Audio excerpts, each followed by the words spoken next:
আজ মডিউলেশন ডিমডিউলেশন দ্বাদশ শ্রেণীর একটি গুরুত্বপূর্ণ বিষয়ে আলোচনা। মডিউলেশন ডিমডিউলেশন জিনিসটা কি?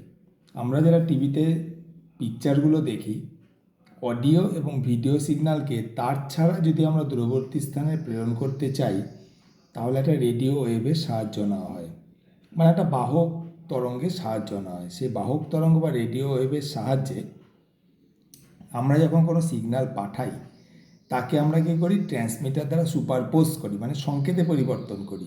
সেটা হচ্ছে মডিউলেশন। আর এই মডিউলেশনের উল্টো ঘটনা আমাদের বাড়ির টেলিভিশনগুলোতে ঘটে। টেলিভিশনের রিসিভারে কী হয়? রিসিভারে এই মডুলেটেড সিগন্যালগুলো থেকে আবার পুনরায় ছবি শব্দে পুনরুদ্ধার করা হয়। এটাই হচ্ছে ডিমডিউলেশন। একটু ছবির মাধ্যমে বোঝা যাক। তা মডিউলেশন মূলত তিন প্রকার। এটা হচ্ছে অ্যামপ্লিচিউড মডিউলেশনের ছবি। যে কেউ ভাবতে পারো যে এটা হঠাৎ করে তৈরি হলো কীভাবে? হঠাৎ এটা তৈরি হচ্ছে যে কোনো সিগন্যাল, এটা ধরো একটা ওয়েভ।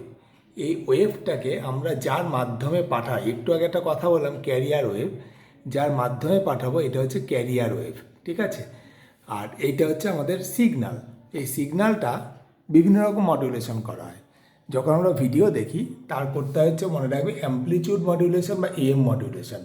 এক্ষেত্রে এই তরঙ্গটাই যখন এর মধ্যে ঢুকছে ক্যারিয়ারের মধ্যে, আরও ঘন সন্নিবিষ্ট। ব্যাপারটা বুঝবে, ছবি হতে গেলে নিশ্চয়ই সিগন্যালের ডেপথ ভালো হওয়া দরকার, তাহলে ছবি কেটে কেটে যাবে। তার জন্য সিগন্যালগুলোকে যখন পাঠানো হচ্ছে, তখন সংকেতগুলো কী হচ্ছে, কোথাও কাছে কোথাও এরকম দূরে, কাছে দূরে এরকমভাবে সিগন্যাল যেতে থাকে। এটা হচ্ছে অ্যামপ্লিচিউড মডিউলেশনের ছবি।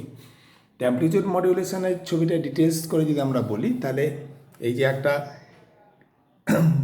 মানে যে কোনো সিগন্যাল, মডুলেটেড সিগন্যাল এই ক্যারিয়ার ওয়েভের মধ্যে দিয়ে পাস করালে এটা আমাদের যে ঘটনাটা হলো সেটা হচ্ছে অ্যামপ্লিচিউড মডিউলেশন। এই অ্যামপ্লিচিউড মডিউলেশনের যে ফর্মুলাটা সেটা হচ্ছে ইসি কস ওমেগা এমটি। উপরের অর্ধে ঘটে পজিটিভ মডিউলেশন, নিচের দিকটায় ঘটে নেগেটিভ মডিউলেশন। আর মূল টোটাল ইকুয়েশনে যে আমাদের ফর্মুলাটা সেটা হচ্ছে e c equal to e m cos omega m t. তাহলে অ্যামপ্লিচিউড মডিউলেশন যেটা আমি বোঝালাম, এর মাধ্যমে আমরা কী করি? ছবি পাঠানো হয়। আর ছবির পরেই পিছনেই থাকে কি? শব্দ। কী করে মনে রাখবে তোমরা? যেমন দেখো এফএমটা তো রেডিওতে কী হয়? শব্দ হয়, এফএম মডিউলেশন, এভাবে মনে রাখো। আর ছবি মানে অ্যামপ্লিচিউড মডিউলেশন।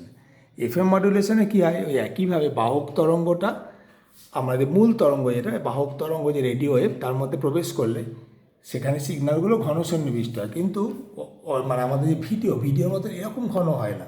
কিছু অঞ্চল কাছে আসে, কিছু অঞ্চল দূরে যায়। এগুলো হচ্ছে খুব কাছে, এগুলো হচ্ছে খুব দূরে। যখন আমরা কথা বলি, কোনো কথার ডেপথ বেশি, তীক্ষ্ণতা বেশি, সেই জায়গাগুলো কাছে আসবে, যে জায়গাগুলো ডেপথ কম দূরে যাবে। ঘনীভবন তনুভবন, ঘনীভবন তনুভবন, এই আকারে শব্দ এগোতে থাকে। এবার এক একটা চ্যানেলের তরঙ্গ একই রকম, সবগুলোকে যদি একই রকমভাবে পাঠানো হয় তাহলে তো অসুবিধা। তার জন্য প্রত্যেকগুলোর ফেজ নির্দিষ্ট ফেজে পাঠাতে হয়। আমরা এখন চ্যানেল ঘোরাই, দেখবে প্রত্যেকটা চ্যানেলে ব্যান্ডউইথ আলাদা, সিগন্যালের স্ট্রেংথ আলাদা। তাহলে এই যে ফেজ মডিউলেশনে এই ক্যারিয়ার ওয়েভের মধ্য দিয়ে, এইটা হচ্ছে আমাদের ফেজ মডিউলেশনের চিহ্ন। এটাকে ধরে আমাদের এই দুটো জিনিসকে পাঠানো হয়। এটা আমাদের হচ্ছে মডিউলেশনের বেসিক ব্যাপার।